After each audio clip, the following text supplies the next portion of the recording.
illustrate two aspects of his character. Firstly, that he was, as is apparent from the excellent documentary we saw, a great gentleman, and secondly, his capacity also, which came out in the documentary, for infusing other people to do good things. I was privileged to be waiting on the pavement here in that day in 1991 or 1992, when Johnny came back splendidly attired from the palace in a carriage procession. I remember his mother sitting in a chair that someone had brought up from the embassy on the pavement. My mother was there, and Alexandra Morgan was there. And Johnny, this vision of splendour in this amazing uniform, more gold braid than you ever would have believed possible. In fact, the English court flunkies look rather underdressed in my opinion. Johnny came up, but he was a very human person and not at all pompous.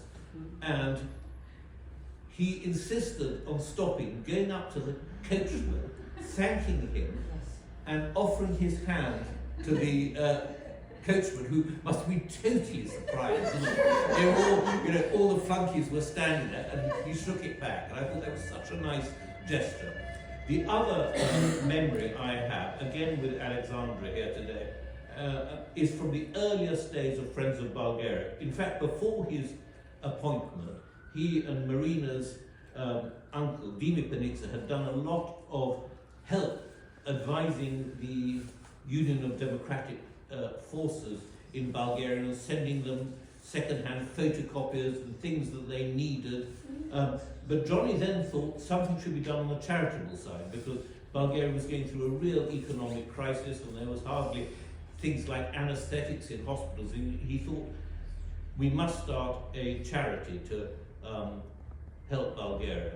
His own personal solicitor drew up the statute and the constitution, and just as he invited a number of us to a meeting, Alexandra was there, and Claire's father, Sir Donald Logan, but he then decided, he'd been told he'd be appointed ambassador, that he couldn't actually take over the chairmanship of the charity, so Sir Donald became chairman in his place.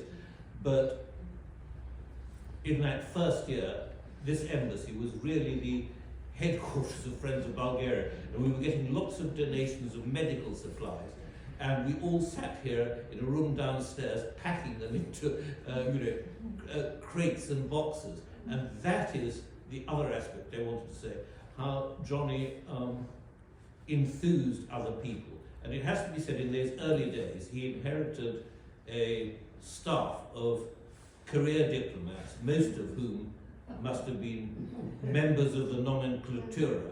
And it cannot be said that very many of them were delighted to have an emigre Bulgarian thrust in a position of authority over them.